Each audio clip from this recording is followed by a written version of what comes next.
He stood backstage, wearing that same cardigan he'd worn 1,000 times before. The studio wanted him to change. Something more modern, they said. Something that looks less old-fashioned. Fred Rogers looked at them with those calm, unwavering eyes and said 5 words that would define his entire life. "This is who I am." The executives walked away frustrated. They didn't understand. They thought they were dealing with a children's TV host. What they didn't realize was that they were standing in front of the most dangerous man in television. Dangerous because he refused to pretend. Dangerous because he wouldn't play the game. Dangerous because in a world built on lies and image, Fred Rogers insisted on being exactly who was. And that choice, that simple, stubborn choice to be real, would cost him everything the world said mattered. This is the story of the man who could have been a millionaire, who could have been famous beyond measure, who had offers that would have made him one of the richest men in America. And he said no. Not once, not twice, but hundreds of times. Because Fred Rogers understood something that Hollywood never could. He understood that the moment you start performing for applause, you stop being real. And the moment you stop being real, you lose the only thing that ever mattered. It was 1968. Public television was dying. The government was threatening to cut all funding. Fred Rogers had been doing his little neighborhood show for barely a year. Nobody watched it. Nobody cared. It was just a strange man in a cardigan talking to children like they were actual human beings. Then Fred Rogers got a call. The Senate was holding hearings on public broadcasting. John Pastor, the chairman, was ready to kill the whole thing. Cut every dollar. End it all. They were giving Fred Rogers 7 minutes. To save public television. 7 minutes to convince a room full of powerful men that a show about feelings and kindness and slow conversations mattered. His staff begged him to prepare a speech, to practice, to rehearse, to be impressive. Fred Rogers showed up with nothing. No notes, no prepared remarks, just himself. He sat down in front of Senator Pastor, this hard-edged politician who had spent the entire morning destroying witness after witness, mocking them, dismissing them. Pastor looked at Fred Rogers in his cardigan and tie, and you could see it in his eyes. He thought this was going to be easy. Fred Rogers began to speak, slowly, calmly, the same way he spoke to children. "This is what I give. I give an expression of care every day to each child, to help him realize that he is unique." The room was silent. Not the good kind of silent, the uncomfortable kind. Senators shifted in their seats. This wasn't how these hearings went. You were supposed to have charts, statistics, economic impact studies. Fred Rogers wasn't reading from anything. He was just talking, like he was speaking to one person. Like Senator Pastor was the only person in the room. He started reciting the lyrics to one of his songs. Right there, in the Senate chamber. Singing wasn't even the right word. He was speaking the words slowly, deliberately. What do you do with the mad that you feel? When you feel so mad you could bite? When the whole wide world seems oh so wrong, and nothing you do seems very right? Pastor's face changed. The cynicism cracked. Just for a second, you could see something else. Recognition, memory. The feeling of being a child and not knowing what to do with all those big, terrifying emotions. Fred Rogers continued. He talked about helping children deal with anger, with fear, with the feeling that the world is too big and too scary, and they're too small. He wasn't performing. He wasn't trying to impress anyone. He was just being honest about what he believed mattered. When he finished, there was silence. Senator Pastor leaned forward. His voice was different now, softer. "I'm supposed to be a pretty tough guy," Pastor said. "And this is the first time I've had goosebumps in the last 2 days. Then, Pastor did something that shocked everyone in that hearing room. He approved the funding. $20 million. Right there. No debate. No committee review. He just looked at Fred Rogers and said, "I think it's wonderful. Looks like you just earned the $20 million. Fred Rogers had saved public television with 7 minutes of honesty. But here's what nobody talks about. Here's what Fred Rogers never told anyone. After that hearing, the offers started coming. The phone calls were relentless. Agents, managers, network executives. They all wanted Fred Rogers. ABC wanted to give him a primetime special. CBS offered him a variety show. NBC wanted him to be a guest on every major program they had. The money was staggering. We're talking about contracts that would have made Fred Rogers a millionaire 10 times over. One executive from a major network flew to Pittsburgh specifically to meet with him. The man walked into Fred's small, cramped office at WQED and couldn't believe what he was seeing. This was the office of the man who had just captivated the entire U.S. Senate. There was no glamour, no expensive furniture, just a simple desk, some children's toys, and photographs of kids who had written to him. The executive laid out his offer. A weekly variety show. Prime time. Friday nights. Fred would host. They'd have celebrity guests. Musical numbers. The whole package. The money they offered would have set Fred up for life. His children's children would never have to work. Fred Rogers listened patiently. He let the executive finish his entire pitch. Then he said something that the executive would later admit he'd never forgotten. "If I do that show," Fred said, "I won't be able to do this work anymore." The executive didn't understand. "Mr. Rogers, you could reach millions more people. Think of the impact you could have." Fred shook his head slowly. "Impact isn't about how many people see you. It's about how deeply you reach the ones who do." The executive tried again. He talked about influence, about opportunity, about legacy. Fred Rogers looked at him with those steady eyes. "I'm not interested in being famous. I'm interested in being useful." The executive left empty-handed, and he wasn't the last one. Over the next 30 years, Fred Rogers turned down more opportunities than most people ever receive in a lifetime. He turned down merchandising deals that would have made him wealthier than most CEOs. Companies wanted to put his face on everything. Toys, clothing, lunchboxes, breakfast cereal. Fred said no to all of it. "The moment we start selling things to children," he explained to his staff, "we lose their trust. They'll know we're trying to use them." His staff tried to convince him. They showed him the numbers, the revenue, how much good that money could do. Fred was unmoved. "Money isn't good or bad. It's just money. What matters is what we teach children about what has value." He turned down an offer from a major film studio to make a Mr. Rogers movie. A real movie with a real budget, with special effects and celebrity cameos and all the things that would have made it a blockbuster.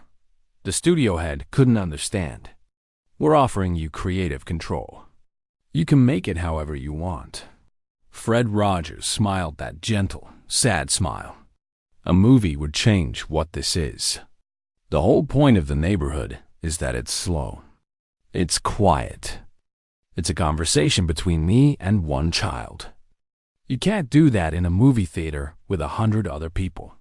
The studio head shook his head in disbelief. "You're turning down millions of dollars because you don't want to rush?" "I'm turning down millions of dollars because I don't want to lie." But the pressure wasn't just coming from Hollywood. It was coming from his own network. By the 1980s, children's television had changed. It was faster, louder, more colorful. Shows like Sesame Street had set a new standard. Quick cuts, high energy, constant stimulation. The executives at PBS came to Fred Rogers with research. Studies that showed children's attention spans were shortening, that they needed faster pacing, more excitement. They wanted Fred to modernize the neighborhood, speed it up, add more music, more action, more everything. Fred Rogers listened to their presentation. Pages and pages of data, graphs, charts, focus group results. When they finished, Fred was quiet for a long time. Then he said something that stunned them. What if the research is measuring the wrong thing? The executives didn't understand. Fred continued. What if we're not supposed to match their shortened attention spans? What if we're supposed to help them slow down? It was a revolutionary idea. Instead of adapting to what children had become, help them remember what they needed. The executives pushed back. They talked about ratings, about competition, about the risk of becoming irrelevant. Fred Rogers stood his ground. I'd rather be irrelevant than be dishonest about what children need. The neighborhood stayed exactly as it was. Slow, quiet, gentle. And somehow, miraculously, children kept watching. The real cost of Fred Rogers' integrity wasn't financial. It was personal. His colleagues in Hollywood thought he was naive, foolish, leaving money on the table. Other children's entertainers who would take him the commercial deals and become wealthy would see Fred at industry events, and there was always an awkwardness, an unspoken judgment. Fred Rogers had made them all look like sellouts by simply refusing to sell. He was invited to fewer parties, fewer conferences. The entertainment industry quietly pushed him to the margins. He wasn't one of them. He didn't play the game, but the children never knew any of this. To them, Fred Rogers was exactly who he appeared to be. Consistent, honest, real, and that's what haunted him. The weight of that responsibility. There was a night in 1989 when Fred Rogers came home after a particularly difficult day. He'd been in a meeting with network executives who were once again pushing him to modernize, to be more relevant. His wife, Joanne, found him sitting in their living room in the dark. "Fred, are you okay?" He didn't answer right away. When he finally spoke, his voice was different. Tired. "Do you ever wonder if I'm doing the right thing? If maybe they're right and I'm just being stubborn?" Joanne sat down next to him. "What do you think?" Fred was quiet for a long moment.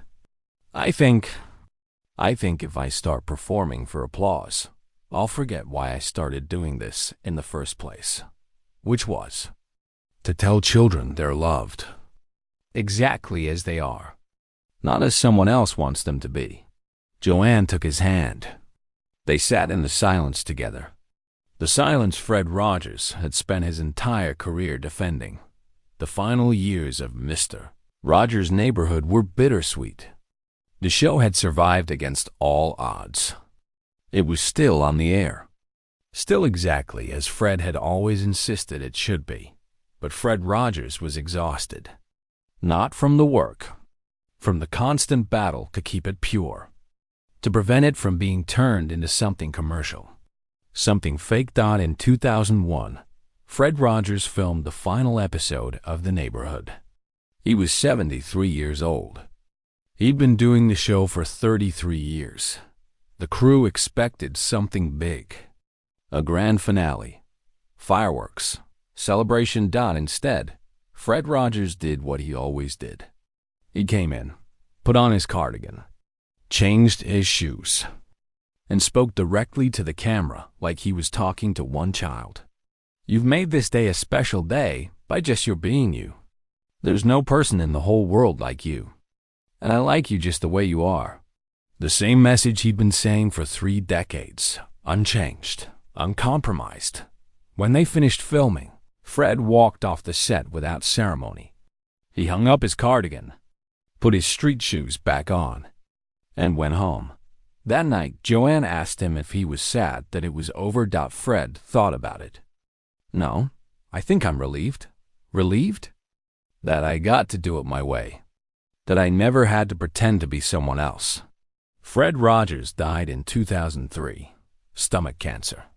He spent his final months at home, surrounded by family. Towards the end, a reporter asked him if he had any regrets, if he wished he'd taken any of those deals. Become wealthy, become famous. Fred Rogers smiled. That same gentle smile he'd given children for 30 years. I became exactly who I wanted to be. How many people can say that? The reporter pushed. But don't you wonder what could have been? If you'd reached more people? Fred shook his head. I reached the people I was supposed to reach. And I reached them honestly. That's all that matters. After Fred Rogers died, people started going through his papers, his correspondence, his journals. They found hundreds of letters from companies offering him deals. Every single one politely declined. They found notes from network executives expressing frustration, threatening to cancel the show if he didn't modernize. And they found something else. Letters from children. Thousands of them, spanning decades. Children who had grown into adults and wrote to tell Fred Rogers that he had saved their lives. That in a world that told them to be faster, louder, better, he had told them they were enough. That he had seen them. Really seen them. One letter stood out. It was from a man in his 40s. He wrote, "When I was 7 years old, my father left. My mother was always working. I was alone most of the time. But every day at 4 o'clock, you were there. You looked at the camera, and I felt like you were looking at me. You told me I was special. You told me I mattered. I believed you. That belief kept me alive. You weren't famous to me. You were real. And that made all the difference." That letter captured everything Fred Rogers had fought for. Everything he had refused to compromise. He could have been famous. He could have been rich. He could have been powerful. Instead, he chose to be real. And that one choice changed more lives than any amount of money or fame ever could. The world remembers Fred Rogers as a children's television host. A man in a cardigan who talked slowly and sang simple songs. But the people who knew him understood the truth. Fred Rogers was the bravest person in television. Not because he faced danger, but because he faced temptation. Every single day. And he said no. No to money. No to fame. No to everything the world said mattered. Because he understood that the only thing that actually matters is being honest. Being real. Being exactly who you are, even when the world demands you be someone else. That's the untold legacy of Fred Rogers. Not the show. Not the songs. Not the cardigan. The legacy is the refusal. The stubborn, beautiful, impossible refusal to pretend. In a world built on performance, Fred Rogers insisted on being present. And that presence, that simple, honest presence, changed everything.